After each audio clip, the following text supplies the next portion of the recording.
Mesdames et messieurs, vous êtes sur Top Africa Télévision. Bienvenue dans cette émission Top Analyse. Top Analyse, c'est une émission d'analyse sociopolitique. Top Analyse, c'est une émission de veille patriotique. Mes chers compatriotes, partout dans le monde, nous allons parler de la situation sécuritaire à l'est de la République démocratique du Congo. Malgré la décision du sommet conjoint entre l'EAC et la SADC, les M23 continuent d'attaquer les positions des FARDC au niveau des sites Kivu.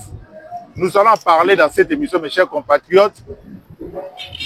Nous allons parler aussi de la visite des évêques de l'Église catholique et de l'Église de Christ au Congo à Goma.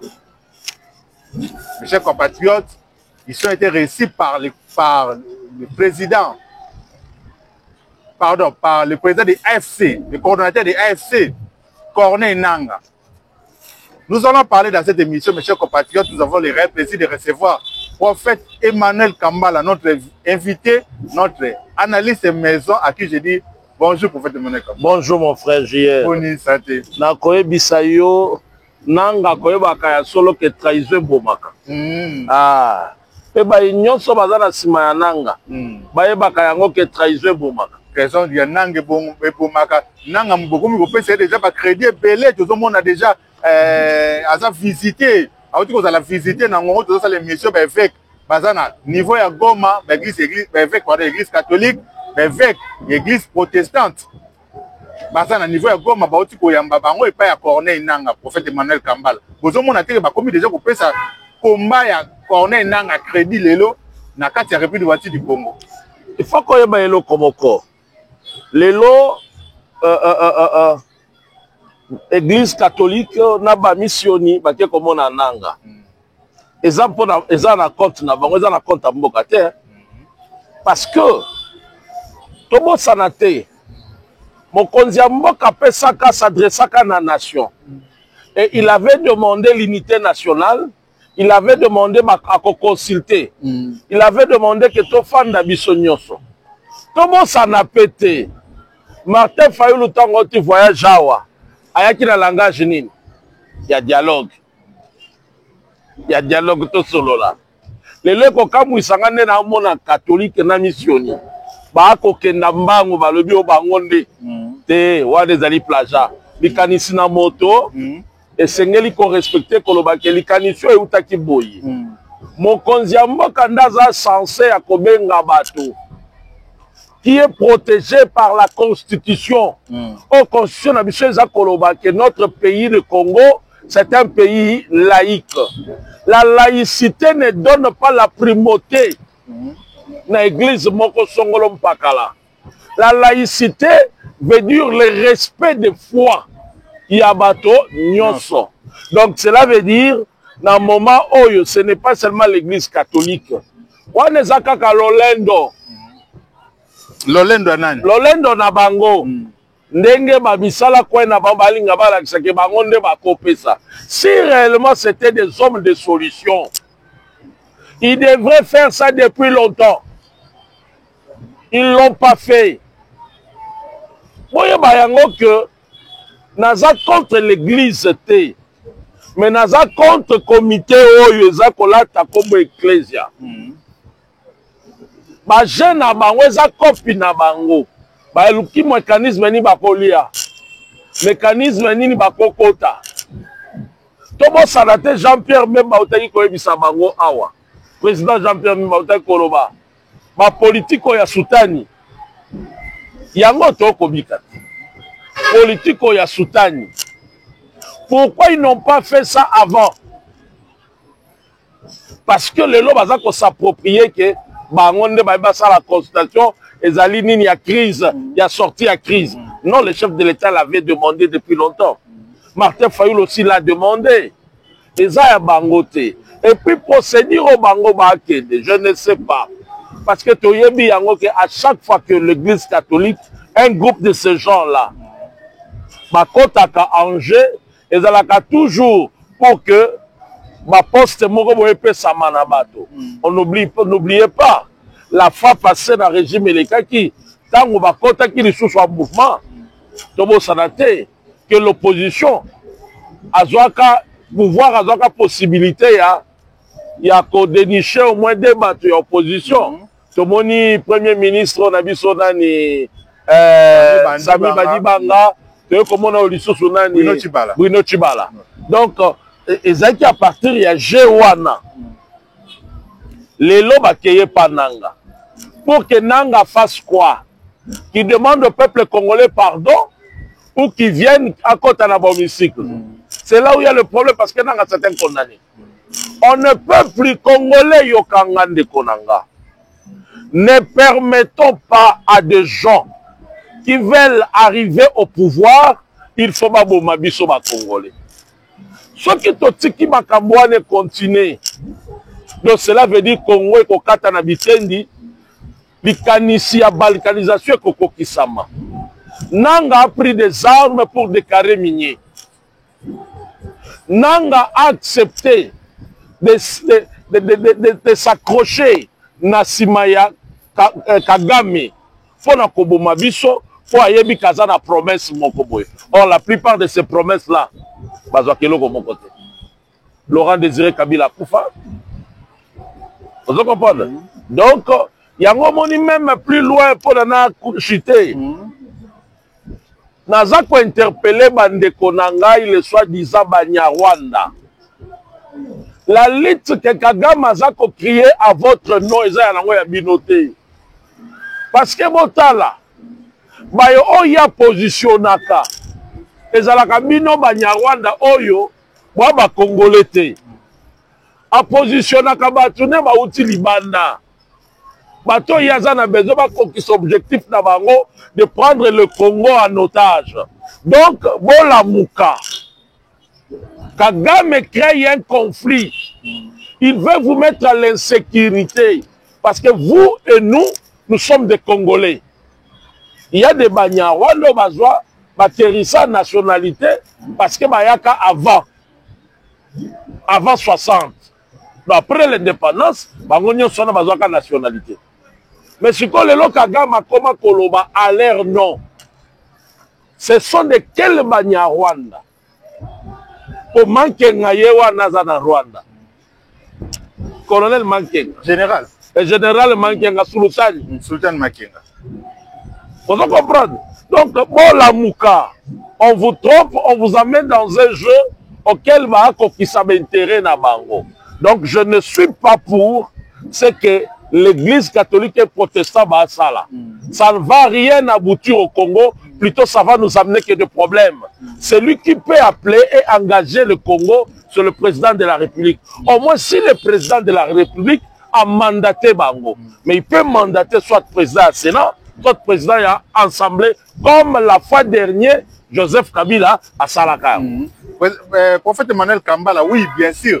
Président de la République a mandaté Bango, vous pouvez porter parole, il y a gouvernement, moi, Namboka, Patrick Mouyaya, Azalaki clair, na dossier, on a lobby que président de la République, gouvernement congolais, Batikali, ko mandaté, Moutoumon côté, on a solo là, na Corneille Nanga, ou bien na équipe Mobimba, il y a M23, on a dossier, pardon, il y a situation politique, pardon, dans la République du Congo, mais, pardon, dans ma Congolais, nous sommes initiative pour qu'on a le paix, ils ont pardon, dans la République du Congo. Mais prêtre catholique, qui n'a pas na président Mboka, Félix Tshisekedi, présenté que projet na bango. Ceux qui gouvernement congolais qui contre yango, qui va boyer yango déjà quand prêtre catholique va le président de la République. Prêtre catholique va bima awa, va bima l'aéroport ya République du Congo. Autorité na biso ba yebaki ke bazo kende ko kutana na Corneille Nanga. Bango moko ba accepter yango. Ozo ma dire quelque part que ba autorité na biso bango moko bazo au courant la démarche au église catholique na SCC bazo sala. Oyeba yo ke osala posa na yo. C'est la démocratie. Oui. Il y a une démocratie. Mais ça n'a rien d'officiel. Papa, on ne peut pas être juge et contre. C'est magaté. Ce qui total il est on n'est pas contre l'église catholique. on respecte l'église. Je suis un homme ecclésiastique. Oui. Beaucoup de respect à l'église. Mais, il y a des fois, nous les dirigeants, nous les leaders, des têtes des églises, on commence des fois à outrepasser l'autorité na biso de l'école ecclésia. Oui. Mais comment qui ça va pas ça na biso parce que ma personne naza ecclésiastique, naza pasteur. Parce que non. Il y a des limites. Je respecte l'église, mais les coordonnateurs, ceux qui font ces choses, leur démarche dans la correcteté na mboka. D'abord, quelle était leur position vis-à-vis à mboka? Est-ce que les lots, à Mbongo ou les autres, ou Choli, Bakoko Zala impartiel, Bakoko Zala, Batomoko Boye, Bazala pacificateur? Non. C'est ça le problème. Parce que, dans ma canisi na bango, si on appelle ça tendance, un tendancieux ne peut pas être encore en même temps celui qui cherche à créer la paix. Non. Aussi, on peut ça tendance sur position. Tu appuies. Tu es parmi dans des choses qui divisent. Tu es dans des choses qui font mal. Après, tu te dis que non, c'est moi, Nazanani Te. Sala na yo. Parce que Nanga n'a pas commencé ces bêtises aujourd'hui. Il avait commencé ça depuis longtemps. C'est l'un des moyens qu'on utilise maintenant pour nous ramener, pour pacifier Nanga. Parce qu'ils vont aller chercher Nanga. Pour les ramener où? Moi, je ne le comprends pas. Je ne le comprends pas. Notre problème, c'est avec Kagame. Nanga devient traître. Nanga trahit sa nation. Yoke kosololana Nanga. Pono memela biso ye wapi. Parce qu'il y a makila na maboko. Nous devons refuser toutes ces choses. Des gens qui tuent, des gens qui nous endeuillent. Bazongaka, babandi ko occuper ma fonction, batambola na ba jeep. Donc c'est ce qui va encourager, va inciter encore d'autres personnes à faire des rébellions. Quelle éducation pour transmettre quoi dans les Congolais? Parce que ce problème, c'est un problème de la nation. C'est un problème de Mboka. Vous savez qu'il y a plus de 3000 personnes qui sont mortes. Seulement la ville Yagoma. La ville Yagoma. Il y a des bombes. Oyo, Kagame a bêti dans la maternité. Ba couveuse eziki. Ba sinabana ba koufi. Sans ignorer. Ne baza ko violer. Ba violer basi en cascade. Le Parlement Union Européenne a été Belango. J'ai vu des députés qui réclamaient ça. Des viols. Donc, tu vas me dire maintenant là, quelqu'un qui a occasionné ça, parce que dialogue n'a pas bon, mais ma biso,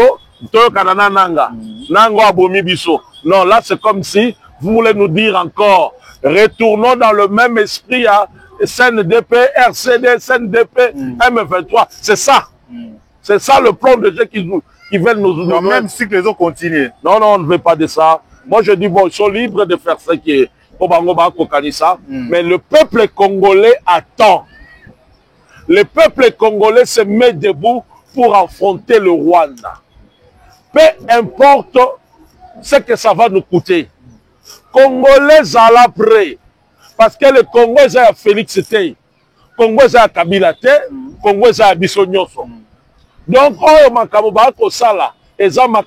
atteindre la nation. Et si ce n'est plus le moment,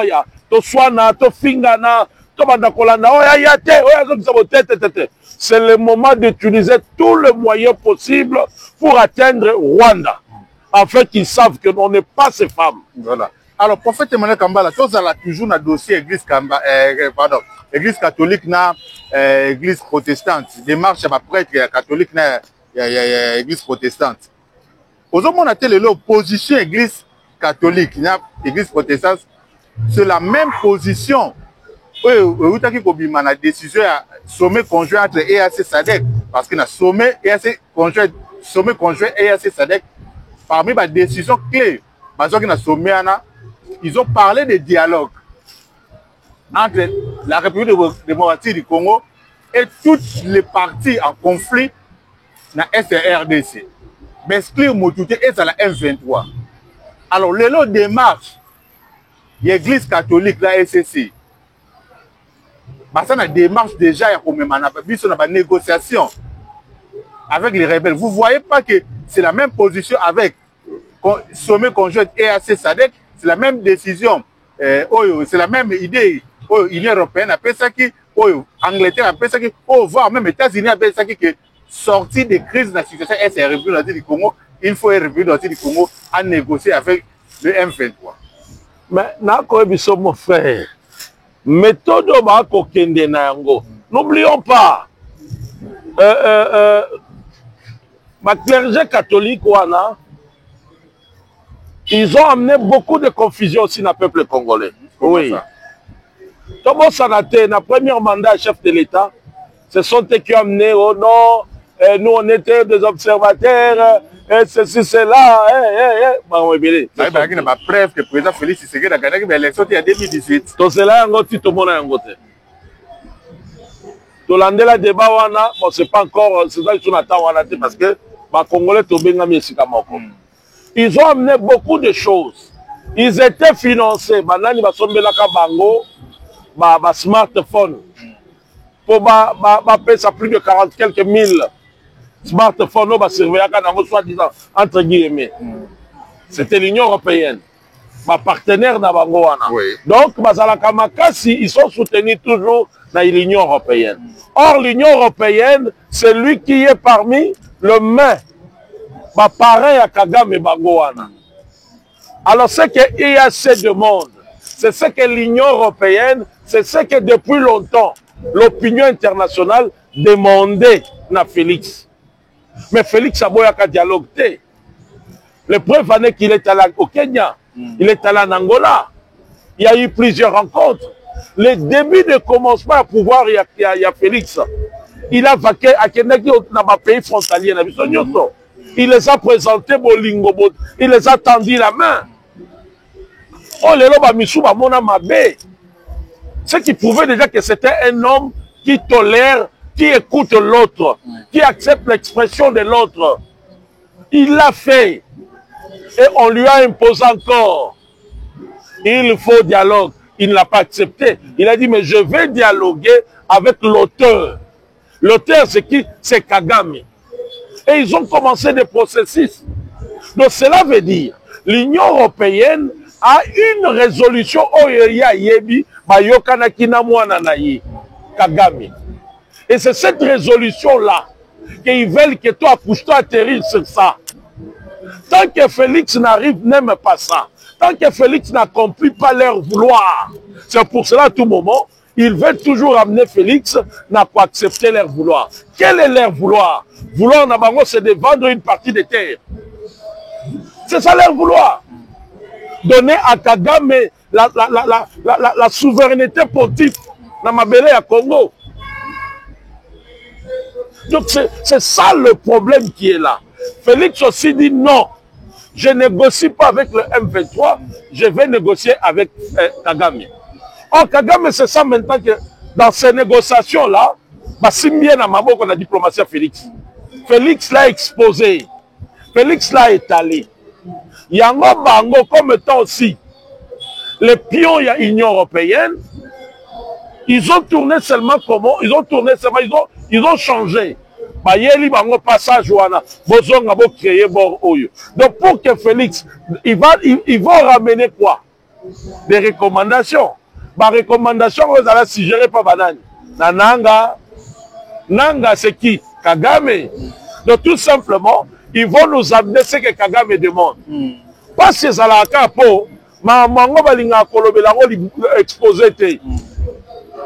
il faut une négociation, on est dans la bonne négociation. En direct. En direct. Congolais n'y soit yoka. Et puis tu votaka. Bon. Donc c'est là le problème. Donc l'ecclésiastique catholique, bakolukaka bakokisa posa ya Union européenne baparrain na bango na Kagame baza koutiliser bango mais au moins on les attend, on ne refuse pas. So baye tokolobela bango oui on sait que vous accomplissez la mission de vos parrains. Oui, qu'est-ce que vous voulez? Vous voulez nous amener Nanga? On ne va plus accepter Nanga parce que Nanga c'est déjà une condamné. Alors condamnation le côté. Alors, en fait, Mané Kamala, on partout dans le monde, sur la réalisation, pardon, parce que depuis l'image, il y a rencontre, il y a Corneille Nanga, il y a l'église catholique, l'église protestante, il y a c'est pas ça qui est le 12 février, au niveau de la ville, il y a Goma. Le 12 février 2025, au niveau de la Goma, prêtre de l'église catholique. Par contre, là, parce que l'aéroport est à Goma, jusqu'à les années nous fermer, nous allons faire un côté. Par contre, là, par Rwanda, Kigali, Kiseni, par contre, qui na niveau ya Goma, place li bakutana ki na Corneille Nanga. Prophète Emmanuel Kambala, les loyo, ba Congolais pardon, ça qu'on se poser ma question. Est-ce que nous devons nous préparer à une guerre totale avec Rwanda pour résoudre le problème de SRDC? Parce qu'apparemment, nous sentons que sur le plan diplomatique, ma caméra va avancer pendant ma capacité. Oyebi, na lobakango mingi. Congolais, ce n'est pas un peuple cruel. Ce n'est pas un peuple sanguinaire. Mais, des fois, pour l'intégrité nationale, des fois, il faut devenir aussi cruel. Ah oui. Pour Natolonga Likambo ici là, une fois pour toutes, il faut Rwanda se sente à l'insécurité. Tant que Kagame ne se sentira pas l'insécurité, ses parrains sont en train de le soutenir, ils se font sentir qu'ils sont forts. Kagame a bangaté. Kagame a bangaté parce qu'il a dit que l'Union européenne, la MONUSCO, connaissait bien que c'est lui qui est derrière. Il a tué. Or, Kagame n'est rien que le soldat, n'est rien que, excusez le terme, le champ que l'Union européenne, l'Amérique utilise. N'oubliez pas l'instabilité que nous vivons au Congo. Les Américains font partie. Parce que Bobo Sanate, Frankenstein à Lobaka Yango, il a écrit une lettre à Lobi Yango bien. Vous voyez le Congo? Ne laissez jamais pas à la stable. Et ne permettez pas nation sous la domination du Congo Bango. Parce qu'avec tout ce qu'il possède, et Gozala, pas si pour Nabiso. Donc ils savent bien, ce sont eux qui créent des problèmes. Vous comprenez? Sous le parrainage, il y a Belgique aussi.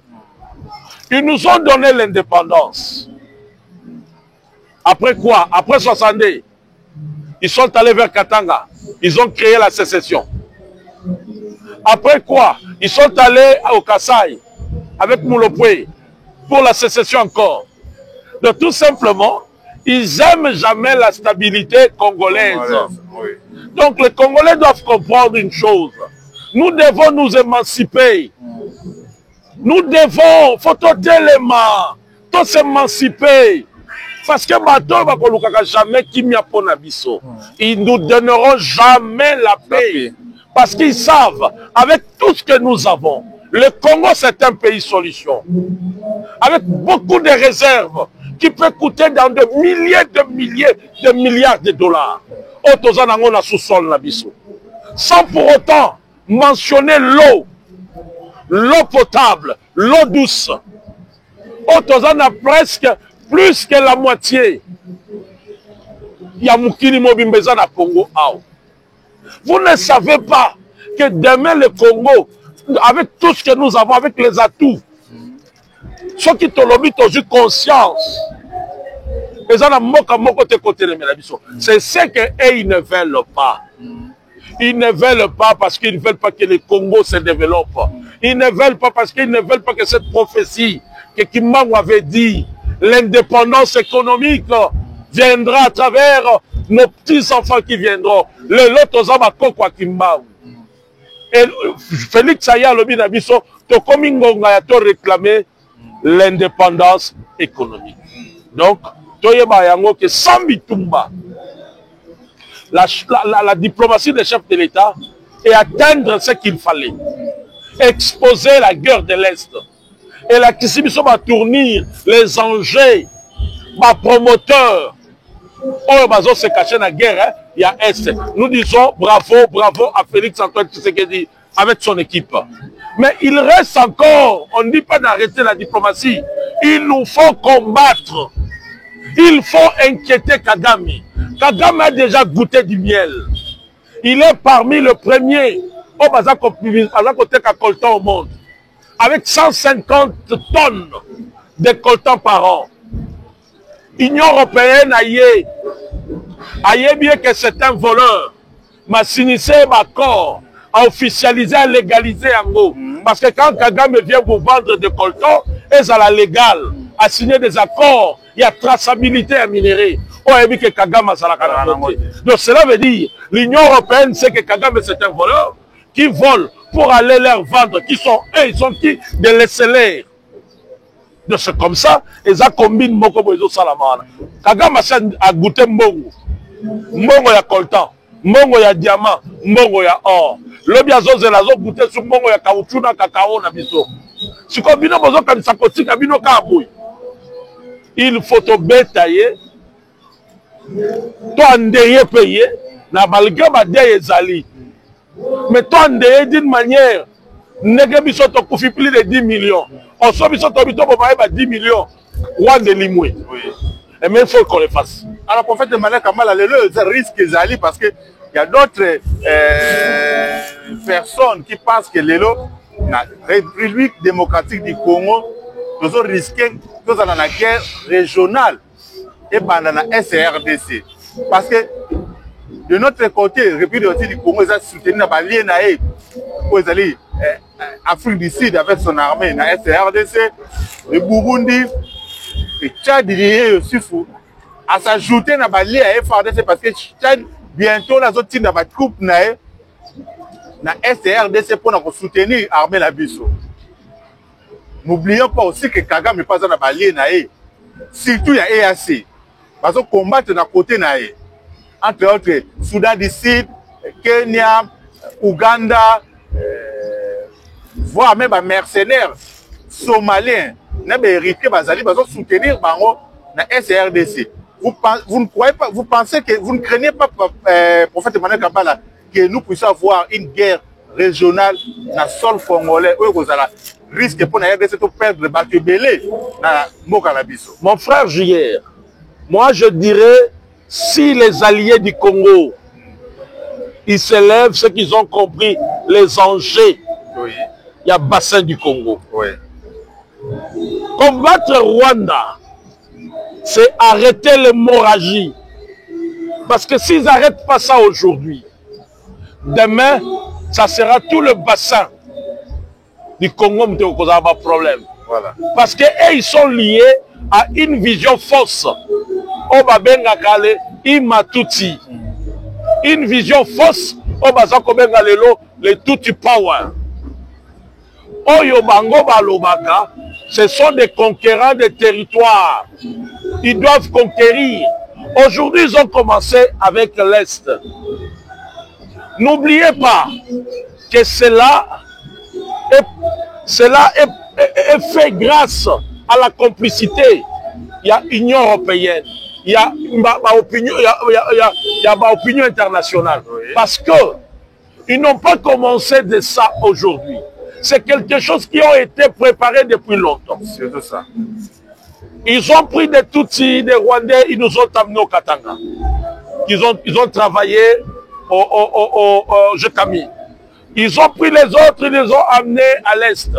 En même temps, il y en avait des gens qui étaient là, qui sont entrés avant, avec la Croix-Rouge, qui les faisaient entrer clandestinement. Je cite bien la Croix-Rouge. C'est sur des toiles. Si vous cherchez dans le YouTube, vous verrez ces images. Alors, et ils le font pourquoi? Et qui est leur parent? ce sont les Unions européennes, les Américains. Pour ça, Nabango, ils vont conquérir l'Afrique centrale. Alors, si on va conquérir l'Afrique centrale, cela veut dire l'Angola aura des problèmes. Cameroun aura des problèmes. Gabon aura des problèmes. Soudan aura des problèmes.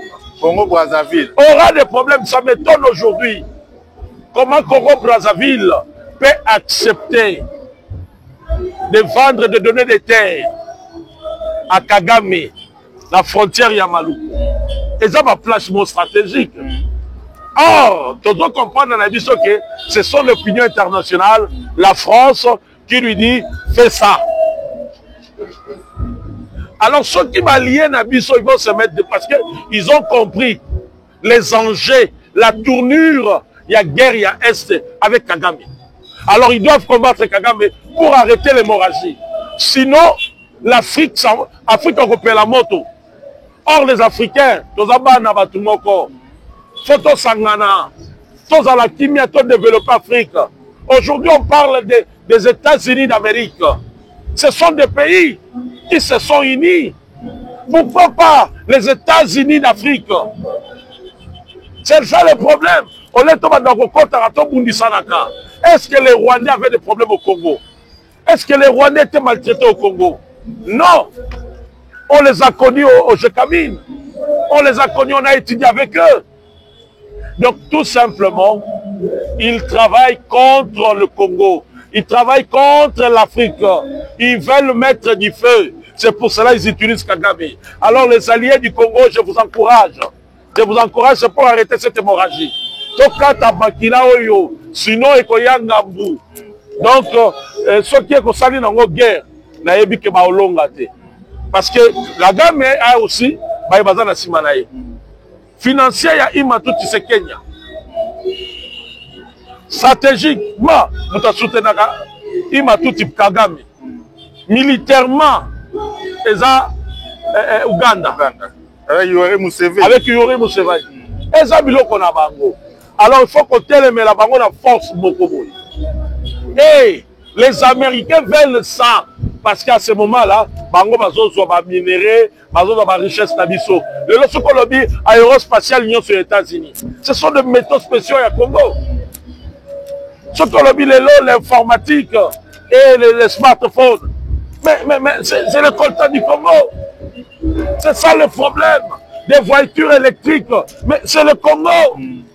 Alors, ils veulent qu'il y ait du désordre. Ils ne veulent pas que les Congolais se mettent debout. Yango bande konanga Congolais. C'est pas le moment ya to fingana. C'est pas le moment ya to bundisana. Et ça moment ya to sangana. To batela na mabele. To telema to lobela. Longonya na bino ba diaspora. Ba ibo telemaki. Pour manifester ras-le-bol na bino. Botika te bolembate. Mais c'est pas le moment ya to bambana mabanga. C'est pas le moment ya to bloquer parce que par manifestation, il y aura un message de la guerre. Il y aura un message. Il y a ras-le-bol, il y a guerre, il y a Est. Donc c'est ce que je demande aux Congolais. Vraiment, merci beaucoup, prophète Emmanuel Kambala. Moi, je continuer, le prophète Emmanuel Kambala, les autres bandeko. Nous allons revenir encore demain sur Top Africa Télévision. Chaque jour, Mikolo, nous avons le prophète Emmanuel Kambala. L'objet, nous allons encore en direct après. Prophète Emmanuel Kambala dans cette émission, pour cette émission parce que il y a des églises de réveil dans le Congo. Franchement, il faut au Samutamba, au Landela, Likambo bien. Nous avons fait l'émission pour Liboso Nabiso à quelques mètres. Et c'est une église ACK, Babandi Prière Nabango. Nassima Nabiso, comme vous voyez de loin, il y a encore une église de réveil, Bango Babandi. De l'autre côté, il y a 3 églises de réveil et Landani. Bango Babandi déjà. Dans ma querelle, on va les permettre de sauter toutes ces émissions calmement. Et on a vu de rassurer que lobby, nous allons revenir avec le prophète Emmanuel Kambala. Le prophète Emmanuel Kambala, un dernier mot dans le Balandio et surtout le numéro de téléphone. Il y a une grande complicité au Balingi Congo et CLVT. Je vous ai cité la lettre à Komelaka Frankenstein akomaka. Et ça makambo akala depuis 1935. Il parlait déjà contre le Congo. Donc yango komona ke depuis indépendance na bango balobaka wana. Si Lumumba lobaki ke tobotoli, c'est parce qu'il y a bango ba persécuté. Il y avait beaucoup de pièges à l'intérieur. Les preuves en eux, constitution malheureuse à la gâté. Ba pesaka biso mukanda moto bazela ti après ba observer biso. Congolais, makambo to kutana nango. Eza na bato balingi ezala bongo. Balingi to kabwana. Balingi to panzana. Balingi to yokana te.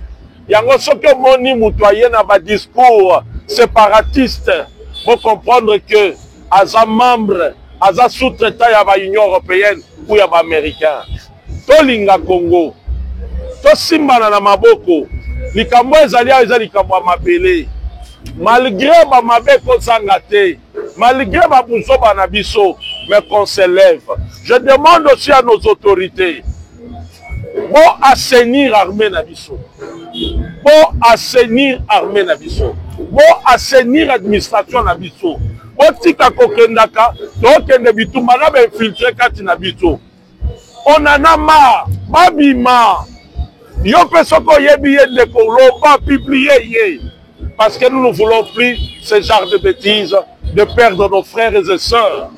Numéro Nabiso Zali, plus 243 810 977 914. Plus 243 810 977 914.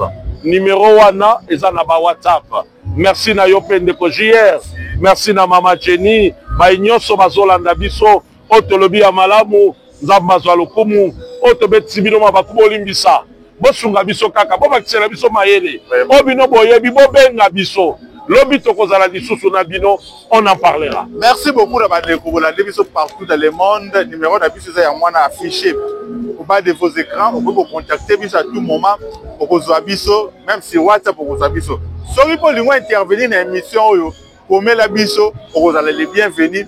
Na plateau na biso. Merci na Maman Jenny derrière la caméra. Nana Bilo Tukutane, à la prochaine. Bye.